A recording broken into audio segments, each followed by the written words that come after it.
Hello students, हमारा जो topic चल रहा है वो है परसेंटेज और आज हम इसमें क्वेश्चन नंबर 13 से कंटिन्यू करेंगे। जैसे कि पिछली वीडियो में आपने देखा कि फ्रैक्शन का किस तरीके से हम यूज़ कर रहे थे, उसी बेसिस पे आगे क्वेश्चंस को बढ़ा रहे हैं। क्या कह रहा है क्वेश्चन नंबर 13 में, a labour work 60 hours per week. एक कोई लेबर है जो कि एक हफ्ते में 60 घंटे काम करती है। He earns 2400 rupees as wages, और उसको दिहाड़ी के रूप में 2400 रुपये मिलते हैं। If his per hour wages, अगर उसकी प्रति घंटे जो वेजेस है इंक्रीज्ड बाय 40%, उसको 40% बढ़ा दिया जाता है।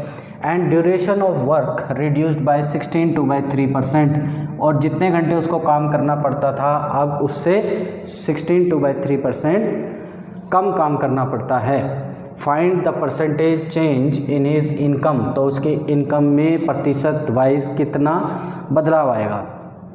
तो देखिए इनकम क्या होगी, उसकी इनकम क्या होती है, इनकम होगी कितने घंटे वो काम कर रहा है, क्योंकि पर आवर कितने घंटे वो काम कर रहा है, आवर्स इनटू 1 घंटे की जो सैलरी होगी, यानी पर आवर वेजेस अगर वो कर दे तो हमारे पास इसकी टोटल इनकम आ जाएगी। देखिए कई बच्चे क्या करते हैं, इस 2400 पे कैलकुलेशन करना स्टार्ट कर देते हैं कि एक हफ्ते के उसको कितने रुपए मिलते हैं, 2400 रुपये, और वो 60 घंटे काम करता है तो 1 घंटे की उसकी सैलरी निकालते हैं। इस तरीके से क्वेश्चन को करेंगे तो क्वेश्चन लेंथी हो जाएगा। तो हम ये कह रहे हैं इस क्वेश्चन में हम सिर्फ परसेंटेज के इस्तेमाल से ही क्वेश्चन को सोल्व करेंगे। देखिए 40% का मतलब क्या होता है, 40% होता है फ्रैक्शन वाइज 2/5, यानी अगर उसको पहले हर घंटे 5 रुपये मिलते थे, यानी ये ओरिजिनल वैल्यू थी, हर घंटे अगर 5 रुपये मिलते थे तो अब 2 रुपये ज़्यादा मिलते हैं। तो हम कह रहे हैं हर घंटे पहले कितने मिलते थे, 5 रुपये मिलते थे, अब 2 रुपये ज़्यादा, यानी अब हर घंटे 7 रुपये इसको मिलेंगे।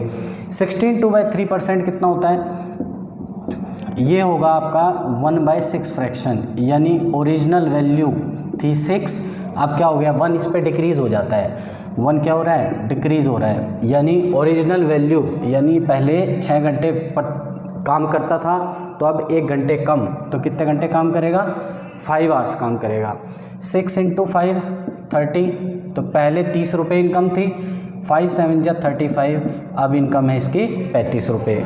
तो हम देख रहे हैं कि इनकम जो है वो इंक्रीज़ हो रही है, कितना इंक्रीज़ हो रही है, 5 इंक्रीज़ हो रही है, और पहले कितनी थी, पहले थी 30, तो ये फिर से क्या आया 1/6 मतलब 16 to 3% का इंक्रीमेंट है, किसमें, इनकम में। तो आपने ध्यान रखना है परसेंटेज चेंज जो आ रहा है यहाँ पे इनकम में वो कितना है, 16 to 3% का। चलिए क्वेश्चन नंबर 14 पे आ रहे हैं। इसमेमें क्या कह रहा है, a man multiply a number by 7/4, किससे मल्टीप्लाई कर देता है, 7/4 से, इंस्टीड ऑफ 4/5। करना किससे था, 4/5 से मल्टीप्लाई करना था। Find the percentage change in the result, तो जो उसको रिज़ल्ट मिलेगा उसमें परसेंटेज वाइज कितना चेंज होगा। तो ऐसे क्वेश्चन को सोल्व करने के लिए देखिए यहाँ पे नंबर हमें नहीं पता है, तो हम ये कहते हैं बेस में जो वैल्यू है, बेस में यहाँ पे क्या है 4, और बेस में यहाँ पे क्या है 5, तो हम यहाँ पे 4 और 5 का एलसीएम ले लेते हैं। कौन से 4 और 5 का, जो डिनोमिनेटर में वैल्यू है। 4 और 5 का एलसीएम कितना होता है 20, तो हम पहले वाले नंबर को तो इंटू 20 करते हैं, और दूसरे वाले जो फ्रैक्शन है उसको भी इंटू 20 कर देते हैं, क्योंकि 20 नंबर ऐसा होगा जो 4 से पूरा पूरा डिविजिबल होगा। ऐसा क्यों किया हमने, ताकि हमारी कैलकुलेशन आसान हो जाए। 4 से 5 टाइम्स 20, 7 5 जा 35, और 5 से 4 टाइम्स 20, 4 4 जा 16। देखिए मल्टीप्लाई नंबर बाय 7/4, 7/4 से कर देता है, करना किससे था, 4/5 से, यानी रिजल्ट आना चाहिए था 16, आया है 35, क्योंकि 4/5 से करता तो करेक्ट रिजल्ट आता ना, और ये आ रहा है 35, तो इसका मतलब इसमें चेंज है। कितना चेंज है, रिजल्ट था बेसिक वैल्यू जो थी ओरिजिनल वो 16 थी, चेंज कितना आ रहा है, 16 दूनी 32 और 3 19 का चेंज आ रहा है, ठीक है, इंटू 100। तो परसेंटेज चेंज देखेंगे यहाँ पे किस में, रिज़ल्ट में कितना होगा। 4 से डिवाइड कर लें, 4 4 जा 16, 4 से ये 25 टाइम्स, इसको मल्टीप्लाई कर लेते हैं। 25 दूनी 50 यानी 500, एक कम 475 अपॉन 4। डिवाइड कीजिए इसको, 4 1 जा 4, 4 1 जा 4, बचा कितना 35, 4 8 जा 32, 3/4%। तो इतना इसमें चेंज आ रहा है, 118 3/4%। चलिए क्वेश्चन नंबर 15 पे आ रहे हैं। 15 में क्या कह रहा है, a student multiply a number by 3/4। किससे मल्टीप्लाई कर देता है, 3/4 से। करना किससे था, 4/3 से। Find the percentage error in the result. तो जो रिज़ल्ट है उसमें कितने परसेंट का एरर है। तो देखिए 3/4 और 4/3, अगेन जो बेस में वैल्यू है उनका एलसीएम ले लेते हैं। 4 और 3 का एलसीएम 12, तो हमने मान लिया जो नंबर था ओरिजिनल नंबर वो 12 था, तो 12 से इसको इंटू कर दिया। 4 से 3 टाइम्स दैट इज़ 9, और 3 से 4 टाइम्स दैट मीन्स 16। अब देखिएगा किससे मल्टीप्लाई करना था, 4/3 से, यानी ये वाला जो रिज़ल्ट था ये वाला था करेक्ट, ये करेक्ट रिज़ल्ट था, और आ कितना रहा है हमारा 9। तो कितना कम आ रहा है, ये कम आ रहा है 7 कम आ रहा है, आना चाहिए था 16, करेक्ट ये था, इंटू 100 परसेंटेज निकाल रहे हैं। तो परसेंटेज चेंज किस में, रिज़ल्ट में, वो कितना होगा, 4 4 जा 16, 4 से कटा 25 बार, 25 सत्ते 175 अपॉन 4, 4 से डिवाइड करो, 4 4 जा 16, बचा कितना 1, और ये बन जाएगा 15, 4 3 जा 12, 3/4%। तो यानी जो रिज़ल्ट है उसमें एरर आएगी कितनी, 43 3/4% की। क्वेश्चन नंबर 16 पे आते हैं। इसमें कह रहा है if the income tax is increased by 19%, अगर इनकम टैक्स को 19% बढ़ा दिया जाता है, net income is decreased bye 6%, जो नेट इनकम है वो 6% कम हो जाती है। Find the rate of income tax, तो इनकम टैक्स का रेट यानी कितने प्रतिशत इनकम टैक्स लगता है ये बताना है। देखिए इनकम में से अगर टैक्स माइनस करते हैं तो हमारे पास नेट इनकम आती है, ये चीज़ सबको क्लियर होनी चाहिए। जो भी हमारी इनकम है उसके में से जब हम टैक्स पे कर देते हैं तो जो पैसा बचता है उसको नेट इनकम कहते हैं। अब इनकम टैक्स बढ़ा 19%, यानी 19% ऑफ इनकम टैक्स बढ़ा, इसकी वजह से क्या हुआ, जो नेट इनकम थी वो कम हो गई। कितनी कम हो गई, 6%। देखिए 19% इनकम टैक्स बढ़ने की वजह से नेट इनकम 6% कम हो रही है, इसका मतलब ये दोनों चीज़ें बराबर होंगी। तो 6% किसका होगा, नेट इनकम का। 100 से 100 ये कैंसिल आउट, तो income tax upon net income जो होगी वो हमारे पास 6/19 होगी। यानी नेट इनकम अगर 19 है तो इनकम टैक्स कितना है, 6। तो आप बात समझ सकते हैं। तो इनकम कितनी होनी चाहिए, फिर इनकम होनी चाहिए 25, क्योंकि 6 इधर जाएगा तो इनकम आ जाएगी। देखिए नेट इनकम में अगर टैक्स ऐड कर दे तो हमारे पास इनकम आनी चाहिए। तो नेट इनकम है 19, तो उसमें 6 ऐड कर दिया तो 25 ये इनकम होनी चाहिए। इसने बोला है find the rate of income tax, तो रेट ऑफ इनकम टैक्स कितना होगा, टैक्स लग रहा है 6 रुपये, किस पे, 25 पे, इंटू 100, 25 चौका 100, 6 4 जा 24%। तो हम यहाँ पे कहेंगे कि जो इनकम टैक्स का रेट है वो 24% है। आपने इसमें ध्यान क्या रखना है कि इनकम माइनस टैक्स होती है नेट इनकम। चलिए नेक्स्ट क्वेश्चन पे आते हैं। क्वेश्चन नंबर 17, इसमें कह रहा है in a train there are as many wagons, wagons मतलब बोगियाँ, as there are the number of seats in each wagon. बोल रहा है एक ट्रेन में इतनी बोगियाँ हैं जितने कि हर एक बोगी में नंबर ऑफ सीट्स हैं। In one of the wagon, एक वैगन में कैरिंग 25 पर्सन्स, 25 यात्री सवारी कर रहे हैं, is filled with 71 3/7% of its capacity. और ये 25 आदमी क्या हैं, उसकी टोटल कैपेसिटी का, उस बोगी की टोटल कैपेसिटी का 71 से ही 3/7% है। Find the maximum number of passengers, आपने अधिकतम पैसेंजर्स बताने हैं कि कितने उस ट्रेन के अंदर बिठाए जाएं, that can be accommodated if it has minimum 20% seats always vacant. अधिकतम कितने पैसेंजर्स उस ट्रेन के अंदर बिठाएं ताकि कम से कम 20% सीट हमेशा खाली रहें।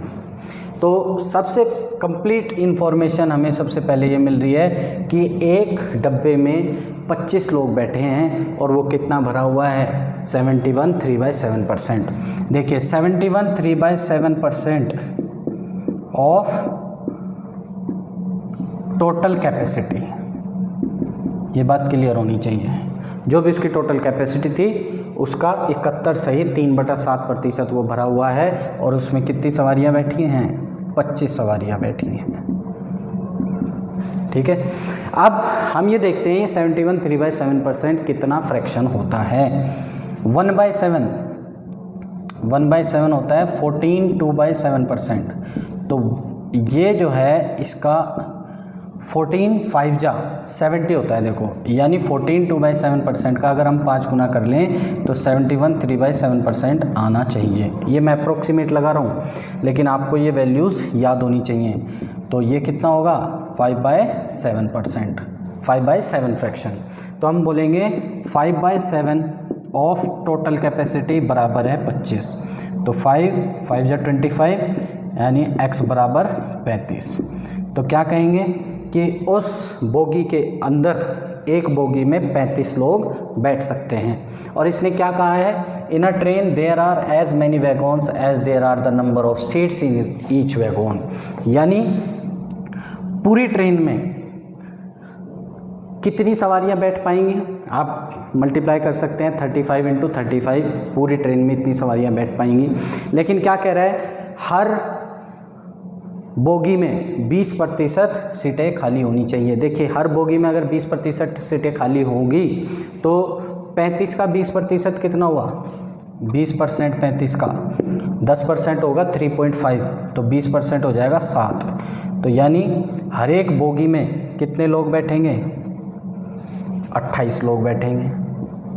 27 पर्सन्स इन ईच वैगन। तो ट्रेन के अंदर कितने बैठेंगे, देखिए ट्रेन के अंदर डब्बे तो हैं 35, जो बोगियां हैं वो 35। तो हम यहाँ पे कहेंगे total passengers which are 80% of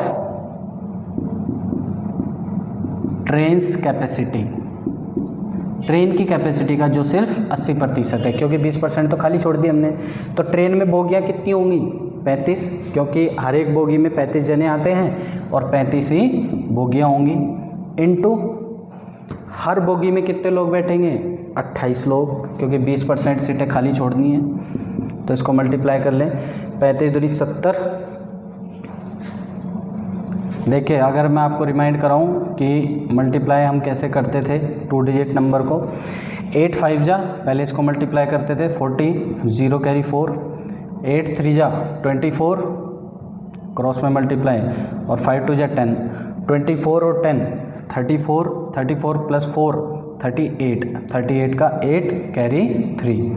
फिर इनको मल्टीप्लाई करते थे तो 3 2 जा 6 प्लस 3 9, यानी उस ट्रेन के अंदर 980 पर्सन सवारी कर सकते हैं यदि ट्रेन में 20% सीटें हमेशा खाली छोड़ी जाएं। क्वेश्चन नंबर 18 पे आते हैं। इसमें कह रहा है a man can type 20 lines in 10 minutes. एक आदमी जो है वो 20 लाइनें टाइप कर सकता है 10 मिनट में, but he leaves 8% margin on each line. हर एक लाइन पे 8% मार्जिन छोड़ेगा, यानी खाली स्थान छोड़ देगा, उस पर कुछ नहीं लिखेगा 8% भाग पे। तो सिर्फ कितने पे लिखेगा? 92% पे, 92% भाग पे वो टाइप करेगा। In how much time he will type 23 pages. वह कितने समय में 23 पन्ने टाइप कर सकता है with 40 lines on each page, जबकि प्रत्येक पन्ने पे कितनी लाइनें हो? 40% लाइन हो। On which he leaves 25% more margin, 25% more margin than before. बोल रहा है पहले जितना मार्जिन छोड़ता था, पहले कितना मार्जिन छोड़ता था? 8% मार्जिन छोड़ता था, अब उससे 25% ज़्यादा मार्जिन छोड़ेगा। तो 8% का 25%, यानी 25% कितना होता है? 1/4। तो 8 का 1/4 कितना होगा? 2%, यानी 8% तो छोड़ेगा ही छोड़ेगा, 2% एक्स्ट्रा छोड़ेगा। तो यानी अब मार्जिन कितना छोड़ना है उसने? 10% मार्जिन छोड़ना है।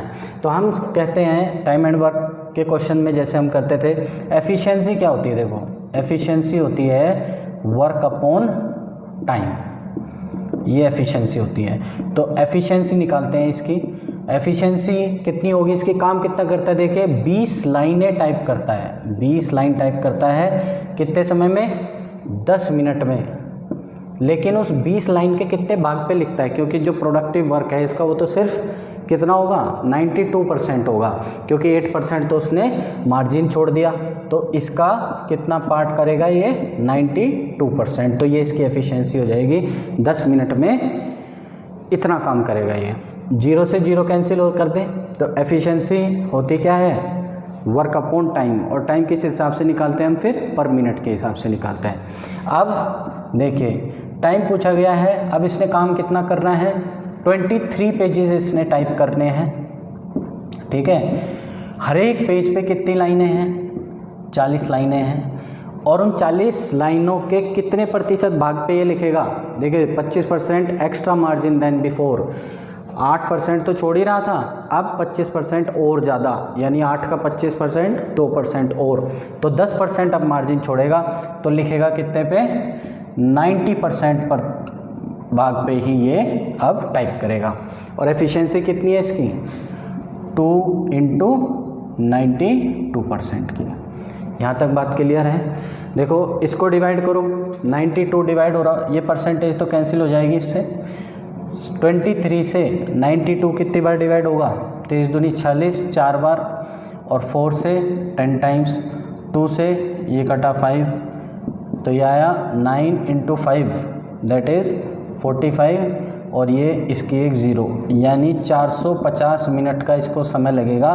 और ये 23 पन्ने, जिसमें कि हर एक पन्ने पे 40 लाइनें होंगी और उनके 90% भाग पे टाइप करेगा, तो इसको 450 मिनट का समय लगेगा। अगले क्वेश्चन पे आते हैं। क्वेश्चन नंबर 19 थोड़ा कंसेप्चुअल है, ध्यान से समझिएगा। इसमें कह रहा है if x earns 25% more than y। देखो x और y दो जने हैं, 25% का मतलब क्या होता है? 25% होता है 1/4, यानी ओरिजिनल वैल्यू अगर 4 थी तो मोर मतलब ज़्यादा, 4 पे 1 ज़्यादा। x earns 25% more than y, यानी y अगर 4 रुपये अर्न करता है तो x मोर अर्न करता है। कितना मोर? 1। तो x कितना अर्न करेगा? 5। Then how much percent y earns less than x। तो y जो है x से कितना लेस अर्न करेगा? तो percent less earn by y। कितना परसेंट लेस? देखो y जो है कितना लेस है? 1 कम है। किससे? x से। तो हम कहेंगे 1 कम है। अब देखो कई बार बच्चे ये सोचते हैं कि डिनोमिनेटर में वैल्यू क्या लाएं, 5 रखें या 4 रखें। तो हम ये कह रहे हैं जिससे भी कंपैरिजन किया गया है, किससे कंपैरिजन किया गया है? x से, यानी जिसके पहले देन लगा होगा, x के पहले देन लगा हुआ ना, तो इसलिए x की वैल्यू दैट इज़ 5 डिनोमिनेटर में आएगी। तो 1/5 कितना हो जाएगा? 1/5 हो जाएगा 20%। तो हम कहेंगे y की जो अर्निंग है वो x से 20% कम है। इसी तरीके से क्वेश्चन नंबर 20 भी होगा। इसमें कह रहा है if Ram salary is 16.3% less than that of Radha. देखो राम है और दूसरा कैंडिडेट कौन है, राधा। 16/3% फ्रैक्शन में देखेंगे कितना होता है 16/3%, ये होता है 1/6। यानी ओरिजिनल वैल्यू अगर 6 थी तो 6 पे 1 कम, लेस बोल रहा है ना, तो 6 पे 1 कम हो जाएगी। ठीक है, Ram salary is 16/3% less than that of Radha. Radha की सैलरी यानी 6 है और राम की सैलरी इससे 1 कम यानी 5 होगी। ठीक है, then by how much percent Radha salary is more than that of Ram. Radha की सैलरी कितना मोर है, किससे, राम से, देन दैट ऑफ राम। तो परसेंटेज मोर, मोर बोल रहा है ना, परसेंटेज सैलरी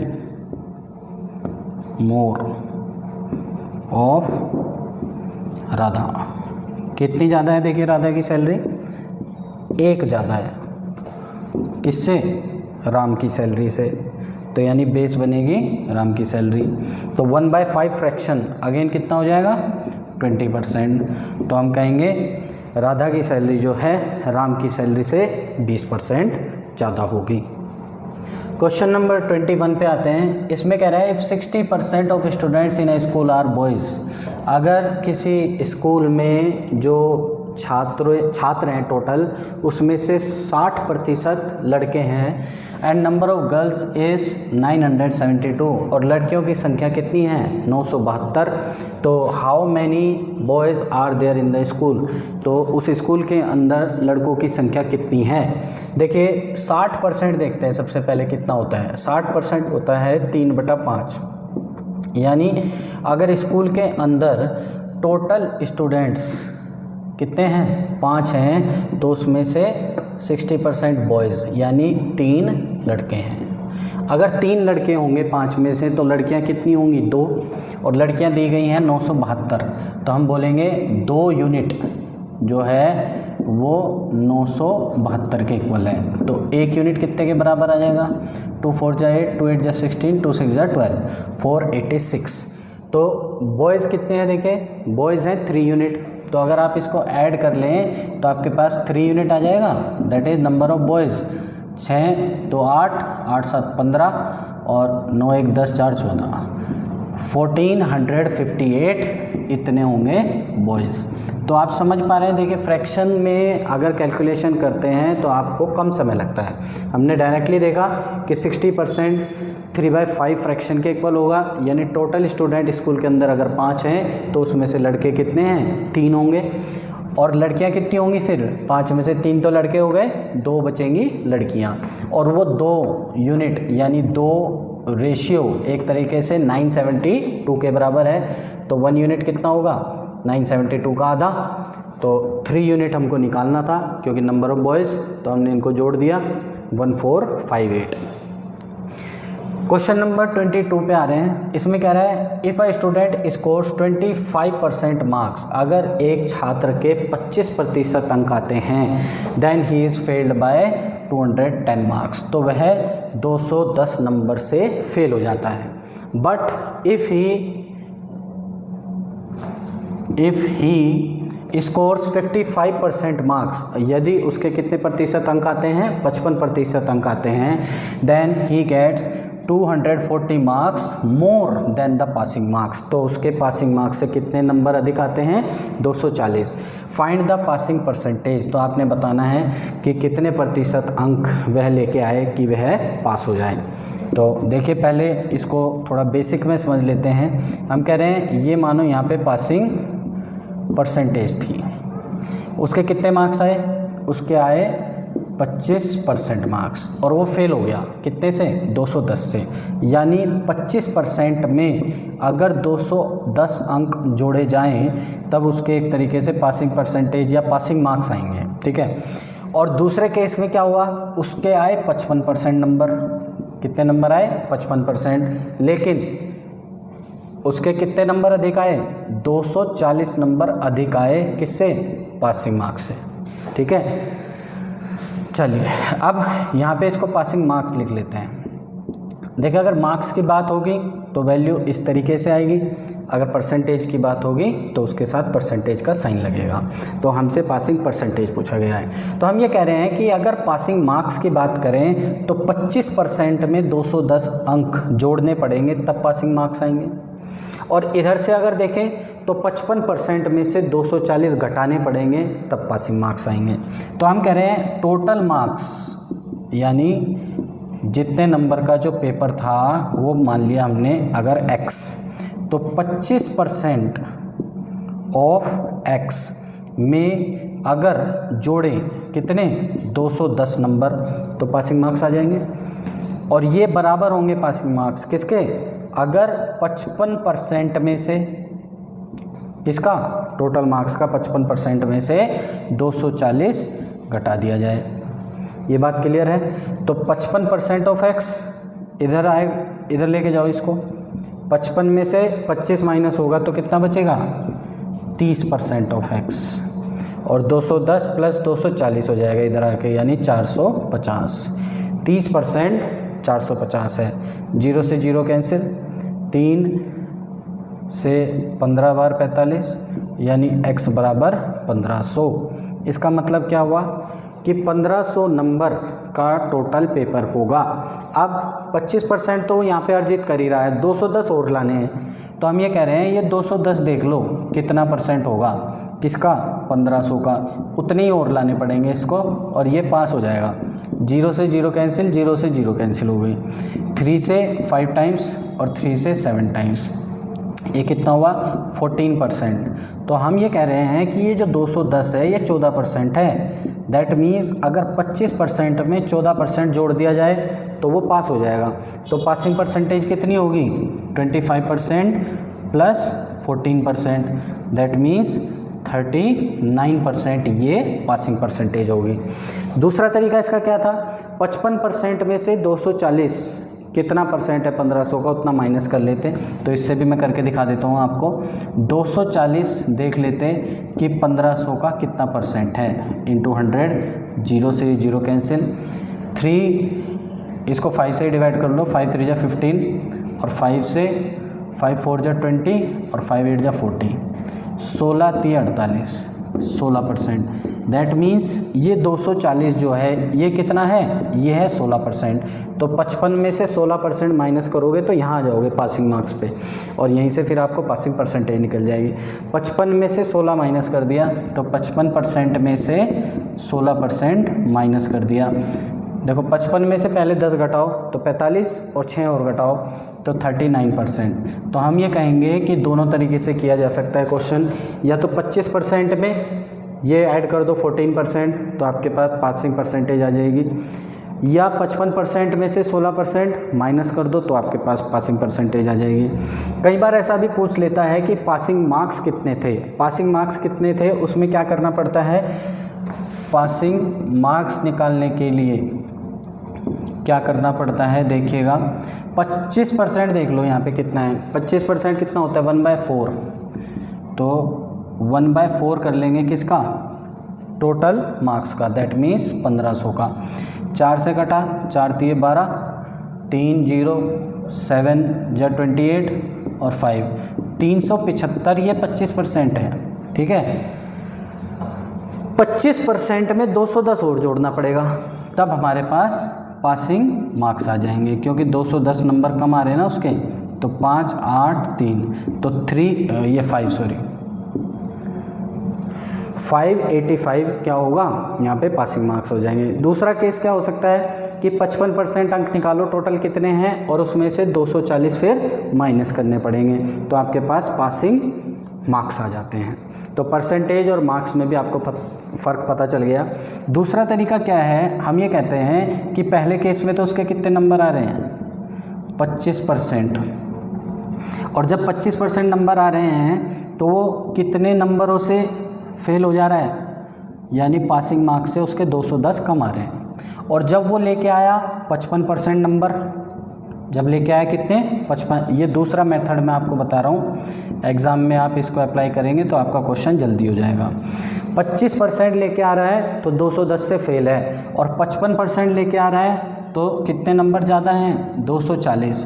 तो इनका अंतर देखिए, अंतर डिफरेंस कितना हुआ 450, और इधर डिफरेंस कितना हुआ, इधर डिफरेंस हुआ 30%, यानी टोटल मार्क्स का 30% 450 है, जो इक्वेशन हमारी यहाँ बनी थी। ठीक है, तो यहाँ से टोटल मार्क्स निकाल लेंगे आप। टोटल मार्क्स निकालने के बाद फिर आगे की प्रक्रिया बिल्कुल ऐसी ही होगी जैसे हमने पहले किया था।